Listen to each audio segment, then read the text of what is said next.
now bring in Royce Young, who reported this trade with Woj and, of course, covers the Thunder. And Royce, you have an article on ESPN.com about the end of the Westbrook era in OKC. Why do you think the face of the franchise wanted to leave and go to Houston so badly? Well, Laura, it just fit the timeline for both sides. After Paul George made his trade request, it became very obvious where the Thunder were headed and that a rebuild was about to begin for the first time since the team moved to Oklahoma City. And really, Laura, if you could just kind of track back to the timeline of events here. So Paul George puts in his trade request, and sources told me that Russell Westbrook did not try to change his mind, did not try to talk Paul George out of it. And in some ways, that was kind of viewed as within the organization that Westbrook saw this as his opportunity out. And now as things kind of come together here, there was some conversation that Russell Westbrook approached the Thunder after the season, even before Paul George's trade request, and asked what a trade scenario might look like for him. So there was a feeling mutually that there was kind of it was maybe a time for both sides to move on, because the Thunder wanted to accommodate Russell Westbrook in this situation, and the Rockets were his preferred destination. He wanted to reunite with James Harden. And there was some talk about the Miami Heat. They were on that list, but far and away, the Rockets were number one on that list because that's where Westbrook wanted to go. And the Thunder wanted to do right by their franchise player. They wanted to get him where he wanted to go. And it was complicated because free agency was basically already over. And with just basically one team on your list, it makes negotiating a trade kind of difficult. But the Thunder got him there, and Russell Westbrook's very happy about it. Yeah, it does just further confirm the fact that this NBA right now is dictated by the players and what they want to do. Now, it's been a while, Royce, since Westbrook and Harden have played together. How do you think this will work out? Well, as one person told me that's close to Russell Westbrook, they feel like Russell might have one of his better seasons next year. And I know that might sound confusing to some people because the fit between Harden and Westbrook looks a little bit iffy right now. But look, Russell Westbrook is 30 years old, and there's a lot of people that believe he needs to undergo an evolution as a player. But as people within the Thunder kind of wondered, they didn't know if that evolution could ever happen playing for Oklahoma City. There was just a comfortability for Westbrook playing with the Thunder that he may never experience that to the degree that he needed to. Whether that was evolving as a shooter, whether that was becoming a more efficient player and moving into a role playing alongside James Harden, Westbrook's going to be forced to adapt and forced to change his game. And if he doesn't, then we're all going to see how questionable that fit really is. So, look, Westbrook and Harden have a strong relationship prior to this. They've obviously played together both as younger, different players. But Westbrook is going to go to Houston with a refreshed frame of mind and how he wants to approach his game. So people around Westbrook already believe that he's going to go into that situation and possibly adjust and change his playing style that fits more alongside James Harden rather than being the ball dominant player that he's always been in OKC. All right, great reporting. Thanks so much, Royce Young, for joining us this morning. And it's interesting, guys, when you think about a change of scenery for a player, a lot of times that can be what sort of is a catalyst to ignite this next level of their career. Do you see, with what you know about Russell Westbrook, and I know you've been high on him for so long, that those adjustments will happen with Houston? Well, he showed me that he was willing to adapt when he allowed Paul George to emerge as the basic go-to guy this previous season. But I want to make sure I'm one voice that continues to quell something that I'm hearing, that OKC traded Paul George and Russell Westbrook to accommodate them. That ain't what happened here. What happened here is they felt like they'd be better off without those guys and rebuilding. That's what happened. That's number one. Number two, Russell's comfort level in OKC. And if you felt like he couldn't adjust or change his game, that's what the head coach is hired to do, to allow players to play to their strengths and or conform, and or usually the coach loses his job. So I just want to acknowledge, you don't just trade all of the players that OKC traded, and then all of a sudden we keep giving them pass after pass. When you lose KD and Harden and Russ and PG and Oladipo comes through your doors, at some point there has to be some level of accountability for allowing those players in your system to be able to flourish long term. Yeah, so I want to follow up really quickly. Why did they want to trade Russ and PG? Like, why did they say rebuilding's a better option than well, maybe they didn't want to pay the luxury tax. Yeah.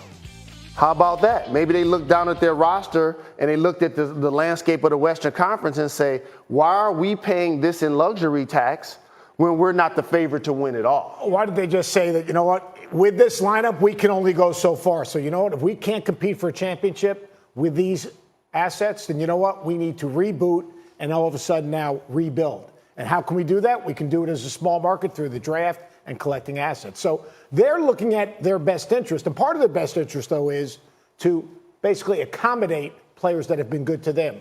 The greatest point you just made is Russ did defer because Paul George was in the conversation for most valuable player this year, not Russell Westbrook. The reason he was is because of the way Russell Westbrook played. He gets it. He understands what his role is going to be. You know, at the end of the game, it's going to come down to matchups. If Mike D'Antoni thinks he has a better matchup, maybe the ball be in his hands. If not, he's going to be driving closeouts when Harden gets in the lane, and he's going to be making I know plays. one thing. You look down at your phone and you see Oklahoma City's area code calling, you picking it up. Because I'm telling you, they moving some really good players, and they're adding to some situations around the league. I'm just saying. Okay, let's see what Stephen A. Smith had to say about all of this. His reaction on the trade on SportsCenter last night, specifically about the Rockets.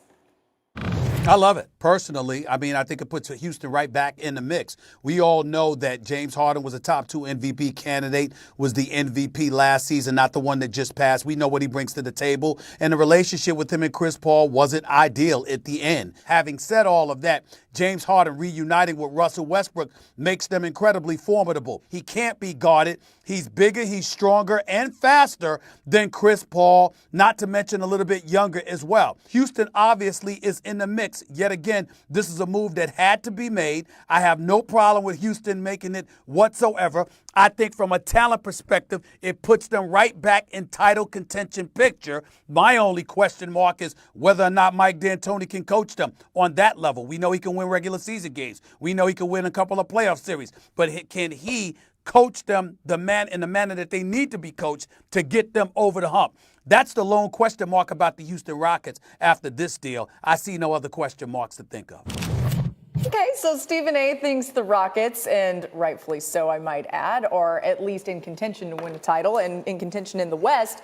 Who's the favorite in the West for you? The favorite in the West for me probably is between the Clippers and the Utah Jazz. Where do you put the Rockets?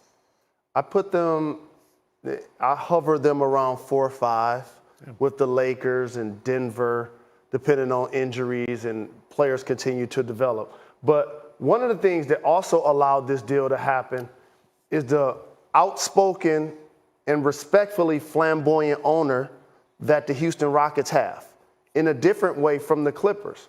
They get a chance to see all of these big names popping up in different places, and they're like, what about us? I'm willing to pay the luxury tax to have James Harden and Russell Westbrook on my team. And Stephen A. just alluded to something that I just acknowledged. If we're talking about can Mike D'Antoni coach those two guys, at some point the question probably is going to be asked, couldn't Billy Donovan coach Paul George and Russell Westbrook as well? So these things are going to continue to play out as we have. Here's the deal. I mean, we'll say where do these guys stand? Like, here's the deal. The other guy's trying to win also. Like, Houston's gotten better, but so have the Lakers. So have the Clippers. Denver's not going anywhere. Utah's backcourt, let me tell you something. Connolly and Donovan Mitchell, that might be the best backcourt in the West. So, like, look, have they gotten better yet? Are they going to be in the conversation yet? But, like, people like trashing Mike D'Antoni or even trashing Billy Donovan. Here's the deal. Those teams are good teams. But there are other teams that have good combinations and good players. And you know what? They didn't win either. Because you know what? You had the Golden State Warriors. All right? You had other teams that were better than them. How about this? These 7 teams in the West are going to make the playoffs. It's crazy. Clippers, Lakers, Denver, Utah, Portland, who has a terrific backcourt in the Mama's Boys, and Houston. And I didn't even mention the Spurs, who we always sleep on, or the Warriors, who are going to have. Are the Warriors going to make the playoffs? That's the big question. Everyone's talking about New Orleans. I don't see New Orleans making They'll make the playoffs over Sacramento, the Mavs, and Pelicans. Yeah, exactly, 100%. Well, real quickly, so with all of this, where do you have the Rockets? If I've got them fifth. I've got the Clippers, Lakers, Denver, Jazz, and Houston. I probably would flip the Jazz and Denver. Man. And I'm not sure the Lakers. I think the Lakers are the most overvalued team because I think 5 years ago, said yesterday, they would be really good. And today, I don't see them being as good, even with Anthony and LeBron. In terms of, you think they're the second best team in the West? You just said they weren't. You just said the Jazz. I think they're a top 4 team. I know. I don't think they're overrated. I had them as the top 4, but you're looking at me Vegas like still thinks they're winning it all. Put them as number 2 then. Why are you so high in the Jazz? But I'm just saying, like, a lot of times betting lines and odds are based on teams' popularity. Totally. But if you're going to find a sneaky bet on somebody, I put my money on Utah. Okay. Well, Utah's good. And a lot of people would agree with you on that too. They've made some good moves that people don't even talk about. Either way, at the end of the day, I would. This is at the end of the day.